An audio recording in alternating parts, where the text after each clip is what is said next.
Mahigit 100 driving school mga kabrigada sinuspinde ng LTO matapos makitaan ng iba't ibang paglabag. Brigada Jigo Custodio, ibrigada mo! Brigada! Live report!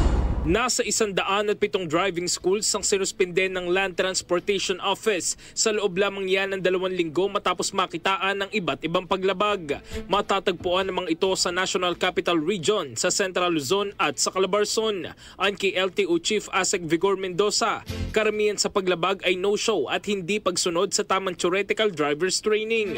Nag-issue na ang LTO ng show cause order sa mga ito para magpaliwanag. Giit ni Asek Mendoza, wala ng takas ngayon dahil malinaw ang utos si Transportation Secretary Vince Dizon at ni Pangulong Bongbong Marcos na higpitan na sistema. Patuloy ang pagtutok ng pamahalaan sa mga reforma sa transportasyon upang matiyak ang kaligtasan at kalidad ng serbisyo para sa lahat ng motorista sa bansa. In the heart of changing lives, ako si Brigada Jigo Custodio ng 105.1 Brigada News of Manila, the Music News Authority. Brigada Balita Nationwide. Ang bahaging ito ay hatid sa atin ng Standout ES4 Capsule. Simulang tuparin ang pangarap ng iyong anak. And stunting now!